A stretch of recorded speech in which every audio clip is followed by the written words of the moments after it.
A search for that is underway. Neighborhood on edge. A police officer shot in a station's parking lot by a mystery gunman. I'm hitting the right shoulder. Got 2 shots go out. Hundreds forced to shelter in place. The search for the shooter right now. Also this morning, an attack on a Marriott foiled after hotel cook was discovered with an arsenal in his home. The hero co-worker who tipped off authorities just in time. Lucky to be alive. This plane sliding off the runway, bursting into flames. How everyone escaped without serious injuries. We're live on the scene. President Trump's frenetic week, doubling down with insults of Denmark and attacks on American Jews. Then saying this: I am the chosen one. Somebody had to do it, so I'm taking on China. We're live at the White House tracking it all. The Amazon on fire. The startling images this morning. Record wildfires tearing through the rainforest. The smoke even visible from space. The stampede caught on camera. Bison barreling towards tourists in Yellowstone National Park, ramming right into their car. The family's reaction this morning. And we can't calm down because the one and only Taylor Swift is here live, taking over our giant party in Central Park. I promise that you'll never find another like me. We promise you'll never find another show like this. Her brand new album just one day away, and now you have a front row seat to one of the biggest concerts of the year. And you'll only see it right here on GMA. Hey, I'm Taylor, and here we are in Central Park. Good morning, America. Live in Times Square, this is Good Morning America. No doubt you can feel the excitement.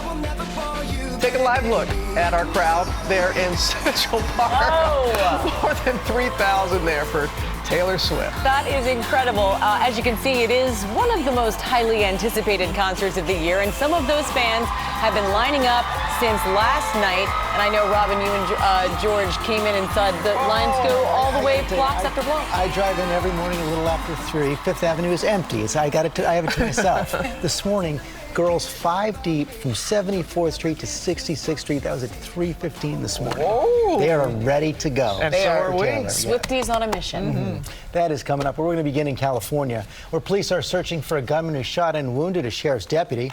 Our chief national correspondent, Matt Gutman, is on the scene in Lancaster. Good morning, Matt. Hey, good morning, George. Sheriff's deputies are still investigating that scene behind me. And just a few moments ago, we spoke to a pair of investigators who told us that the sniper who fired at least 1 or 2 shots towards that rookie officer from a building just on the other side of this parking lot that houses mentally ill patients is still on the loose. That urgent manhunt underway this morning after a sniper opened fire on this Los Angeles County Sheriff's Station, shooting a deputy who was walking through the parking lot on the way to his car. Take a shot from the north of the Lancaster helipad. See him hitting the right shoulder. They might have got there, but from the apartment complex to the north, they got 2 shots go out. That's the rookie deputy calling for help. Hundreds forced to shelter in place as police stormed this nearby 4-story apartment complex where it's believed the shots originated. Think about what happened here today. A sniper took out one of our deputies.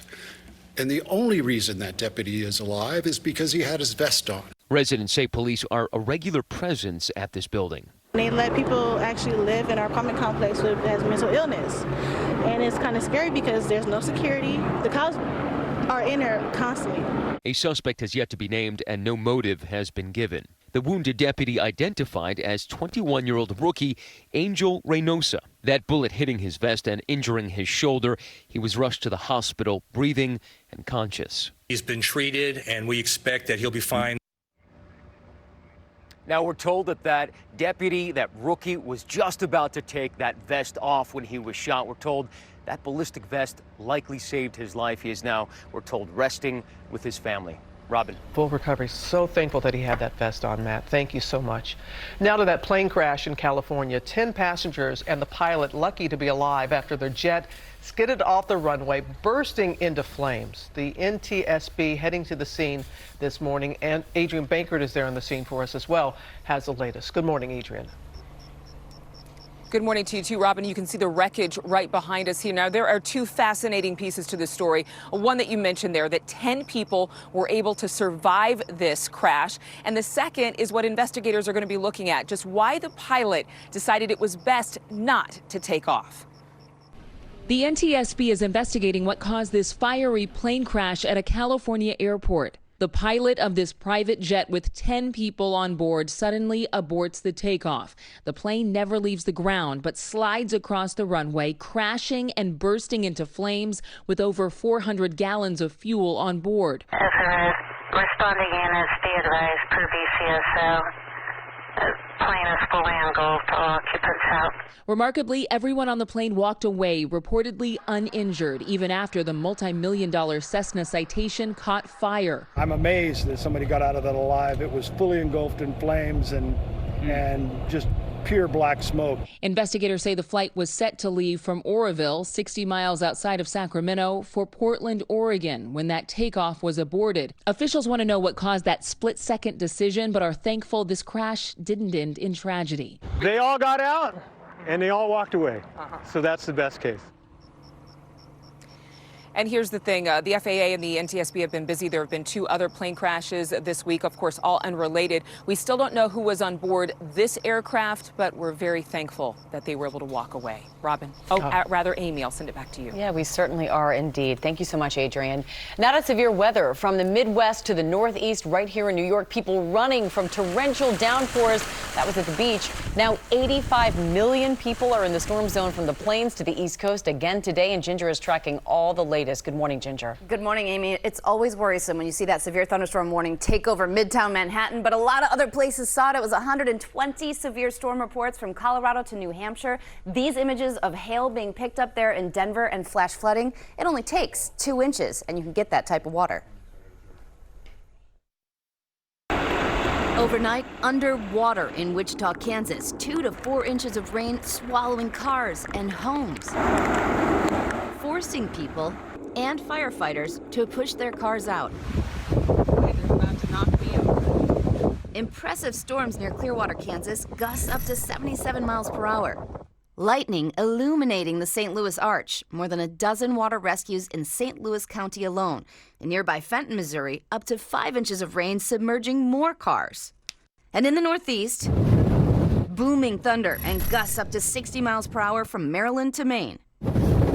A day at the beach in Queens, New York, ended in chaos. People running to their cars, drenched by the torrential downpours. A family was inside their home in Wethersfield, Connecticut, when that tree came crashing onto the roof. Luckily, they weren't hurt. Mammoth trees uprooting and tumbling onto homes from Scituate, Rhode Island, to Charlotte, North Carolina.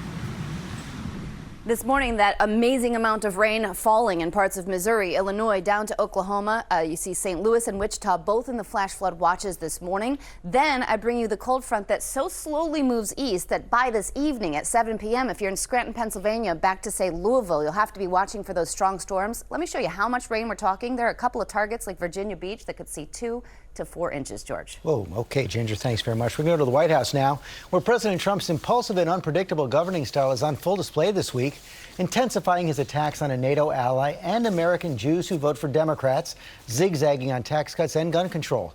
Our senior White House correspondent Cecilia Vega tracking it all. Good morning, Cecilia.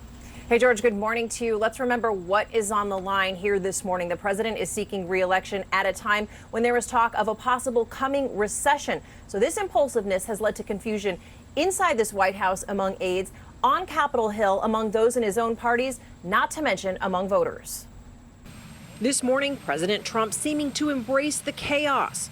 For Denmark's prime minister, a fresh insult after he abruptly canceled his state visit because she called his interest in buying Greenland absurd. I thought that the prime minister's statement that it was absurd, it was an absurd idea, was nasty. I thought it was an inappropriate statement. He also ramped up his attack on American Jews, even in the face of growing outrage. In my opinion, you vote for a Democrat, you're being very disloyal to Jewish people, and you're being very disloyal to Israel. And while talking China, there was this. I am the chosen one.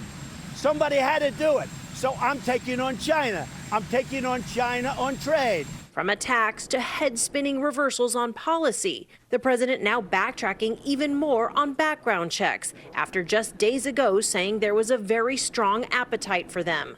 We have a lot of background checks right now. It's a slippery slope, and that's what actually your gun owners and a lot of other people are concerned with. And this morning, he is reigniting yet another controversy, backing an end to birthright citizenship, which guarantees citizenship to babies born in the United States, the process enshrined in the 14th Amendment.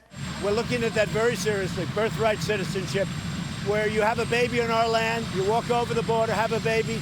Congratulations, the baby is now a U.S. citizen. It's frankly ridiculous. It comes as the administration announced another controversial plan to indefinitely detain undocumented migrants caught traveling with their children. But let me just tell you, very much I have the children on my mind. It bothers me very greatly. Well, about those kids, the American Psychological Association is now responding, saying that research shows higher rates of anxiety and depression among kids held in detention. They say one study says that kids were 10 times more likely to develop a psychiatric disorder. George, this one sure to end up in the courts. Yeah, it's going to end up in the courts, but if the administration is successful, it would be a dramatic change. Yeah, this would be a huge one. Right now, the way this works is the government is allowed to hold these kids in detention for 20 days. This is a rule that has been in place for decades. The change would mean that they could stay in detention for months, potentially indefinitely. The administration is hoping this is a deterrent for people hoping to come here illegally, George. Okay, Cecilia, thanks very much. Also in politics, two new developments in the race for 2020. Democratic candidate Jay Inslee has now dropped out of the presidential race. His defining issue is climate change. And as he dropped out, he tweeted, "Climate change must continue to be central to the national discussion." Inslee is expected to announce today that he will seek a third term as governor of Washington. And former Colorado Governor John Hickenlooper, who also dropped out of the presidential race earlier this month, has announced that he will take on the state's Republican Senator Cory Gardner, considered the most vulnerable GOP incumbent in 2020. In his video announcement, Hickenlooper also cited climate change, prescription drug prices, and bringing change to Washington. Robin? And George, now to a scary situation involving a hotel employee in California. A Marriott cook is now under arrest, accused of planning a mass shooting. Will Carr has the latest from Long Beach.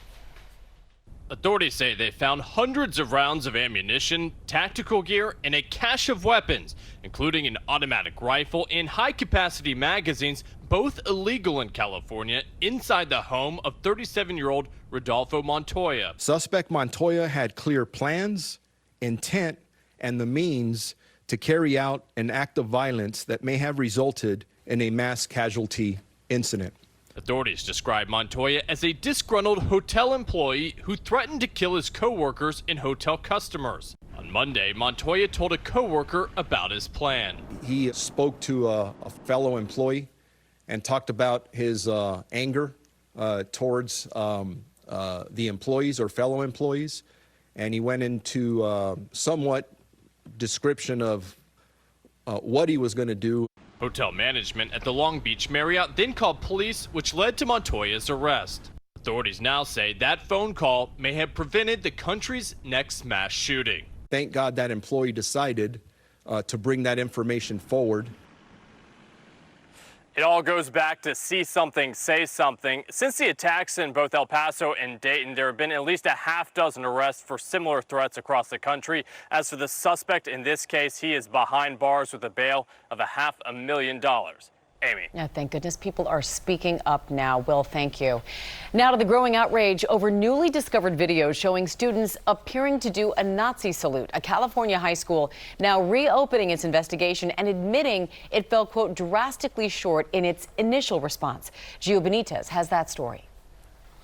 This morning, school district officials reopening their investigation into hate speech at school after a new batch of videos surfaced showing students in a Los Angeles area school appearing to throw Nazi salutes and wrapped in Confederate flags, sparking outrage. In one video, you can see a boy carrying a German flag appearing to goose step and do the Sieg Heil salute. In another, kids sitting in a circle appearing to make the same salute in unison. The videos coming to light after this video of students from Pacifica High School also appearing to do a Sieg Heil salute went viral earlier this week. School officials acknowledging they knew about that video but did not inform parents or teachers. I'm not asking for an explanation. There's no excuse. It's beyond unacceptable. We were completely blindsided and we feel outraged. School officials apologizing for a lack of transparency, and they say an initial investigation fell drastically short. This new information, which continues to unfold minute by minute, demands a school-wide call to action to address the severity of these claims to ensure hate speech never happens again. After that first video, the school had said the incident occurred in an unsupervised banquet room. The school now says any students engaging in hate speech or activities will face disciplinary action, but no doubt parents want this investigation to happen. It is shocking to see those images. It really is. Thank you, Gia. Okay, we're going to go overseas now to the crisis in the Amazon, where fires are raging at a record rate. 74,000 in Brazil this year, up 84%, with the Amazon fires posing a devastating threat to the region and the world. Our foreign correspondent James Longman has the latest. This morning, one of the world's most important natural treasures in flames. Over 9,500 fires have broken out since last week, threatening the most biologically diverse place on Earth and the long-term health of our planet. An area about half the size of the US, these forests produce 20% of the world's oxygen. The fires in the Amazon rainforest so huge they're even visible from space. Strong winds pushing the smoke hundreds of miles, plunging the Brazilian city of Sao Paulo into darkness. Now, celebrities like Ariana Grande, Demi Lovato, Leonardo DiCaprio and Kendall Jenner all posting on social media to spread awareness. On Wednesday, hundreds took to Brazil's streets to protest the government's lack of response. Fires are common in the summer, but environmental campaigners say this year is worse than ever because Brazil's new president has allowed deforestation to accelerate. Now, it's thought an area about the size of a soccer pitch is lost every minute of every day to deforestation in the Amazon. That's largely to clear space for cattle. But these fires are a reminder that the Amazon is losing trees at an unsustainable rate. Guys? Have to keep that in mind. All right, James, thanks so much. I think we could use a little bit of a breather here. So, yeah. So how about an inspiring moment from the Little League World Series? After a team from New Jersey lost to Louisiana, their coach had some emotional words of wisdom. Here's a look. I love the way we didn't give up. We fought. We fought. Every single one of you is going to be successful. All right? For the rest of my life, I'm proud that you guys are going to call me coach. All right? There's dad and there's coach. I love you guys. 1, 2, 3, family. Hey, last thing. I need you guys to help me up. All right, Coach Labrador. Oh, keeping it real. They needed to hear that. Yeah, you know, perfect coach right there. You know, that's good coaching. That's good Certainly coaching. is. Yeah. It's great to see. We are following a lot of other stories this morning, including the one about the Ole Miss student who's heading to court today accused of killing his classmate. Some of her friends are speaking out in an ABC News exclusive. And the amusement park, close call. The cables on this ride snapping just before launch. Oh, those there are going to tell us their story. But first, let's go back to Ginger. Frightening. Okay, so let's go ahead and see something. Interstate 17 in Arizona was shut down for a time because of the New River fire. We have these wildfires burning. This one just north of Phoenix, and the conditions are horrific for fires, especially in Utah and Idaho today, parts of Colorado. You've got those winds gusting, excessive heat. I mean, Phoenix and Tucson both had record highs yesterday. Your local weather in 30 seconds. First, the stormy cities, sponsored by Sherwin-Williams.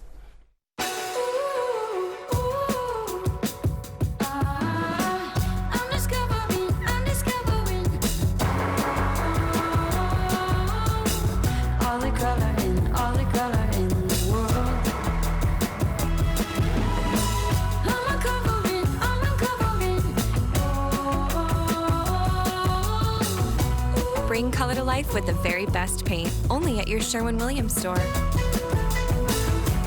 It's the last day of our heat wave, 6th day at 90 or above. We'll go for a high today of 93. Similar to the past several days, we could have some thunderstorms later as we track our next weather maker. Keep the umbrella at the ready between 5 and 8 p.m. We could have a few severe thunderstorm warnings with heavy rain, a lot of thunder and lightning, and also some gusty winds. So heads up between 5 and 8 p.m. But big changes tomorrow. We start off in the low 70s, only climbing to the upper 70s. Could have a few showers in the morning. Just picture perfect this weekend, low 80s. Let me tell you, it is hard to calm down knowing what's taking place in Central Park. Taylor Swift will be with us. Volunteerism, fundraising,